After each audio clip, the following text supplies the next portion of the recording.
The silent treatment is a deliberate, tactical move. It starts the moment a partner or someone you care about chooses to ignore you, forcing a sudden and unexplained shift in the relationship's dynamic. Human beings possess an inherent need to belong. When we are shut out by those we care about, it triggers a biological distress signal that causes our self-esteem to plummet and leaves us feeling worthless. There is a key difference in intent between these behaviors. While the silent treatment is used to cause harm and punishment, no contact is a tool used to protect yourself and provide space for healing. A narcissist uses silence as a disproportionate punishment for any perceived slight. Whether the offense is real or entirely imagined, they respond by withdrawing all love and affection without offering an explanation. They are fully aware of how much this hurts the other person. However, their desire to avoid responsibility and maintain control over the situation completely overrides any sense of empathy. This is an active, offensive weapon. By removing communication, the abuser creates a vacuum of information designed to disorient you and establish absolute psychological dominance. The narcissist waits for a specific response. They expect you to reach out, plead for an answer, and beg for your very existence to be recognized. This reaction provides them with narcissistic supply. Witnessing your panic and anxiety makes them feel important and powerful. It is normal to want to resolve the tension. Most victims will try to bridge the gap by flooding the abuser with phone calls, texts, and emails in an attempt to figure out what went wrong. The narcissist will read every message while maintaining a deafening silence. They gain a tremendous surge of self-importance from your attempts to communicate, even as your calls go straight to voicemail.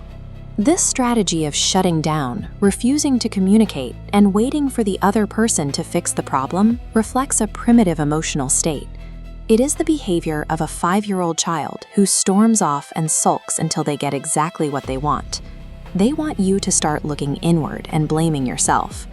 By withholding the crime you supposedly committed, they ensure you spend your energy trying to solve a puzzle that likely has no significant pieces. The silence thrives on your anxiety. The narcissist isn't waiting for a resolution.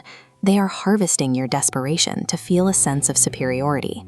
If this behavior isn't challenged, it becomes a repetitive cycle of conditioning that changes how you behave in the relationship. When silence works, they use it more often. Each episode lasts a little longer. Asking what's wrong or apologizing for mistakes you didn't commit reinforces this dynamic. It teaches the narcissist they can extract compliance simply by refusing to speak. By desperately trying to repair the connection, you unwittingly train your adversary that silence is their most powerful tool for controlling your behavior. You can shift the power dynamic the moment you stop playing the expected role. Knowledge of their game is the first step toward reclaiming control. Send one clear, calm message letting them know you are ready to talk when they are. After that, stop. Do not chase them for answers. Mentally disengage. Put on your earphones, go about your day, and refuse to spend time wondering what you did wrong. You are demonstrating that your life carries on with or without their participation. When a narcissist sees their silence fails to derail you, the tactic loses its power. The deadly silence shrinks and becomes insignificant. Once they realize this particular form of manipulation isn't effective, they will likely end the silence. However, be prepared for them to switch to a different manipulative tactic to regain their leverage. The silent treatment loses its leverage the precise moment you refuse to let it dictate your reality or your worth. Eventually, the abuser will attempt to re-engage, gracing you with their presence as if nothing happened. Sweeping the episode under the carpet for the sake of peace ensures the behavior is repeated. There must be consequences for using silence as a weapon. When things are calm, tell them directly that shutting down and refusing to speak is unacceptable. Let them know that this behavior doesn't solve anything.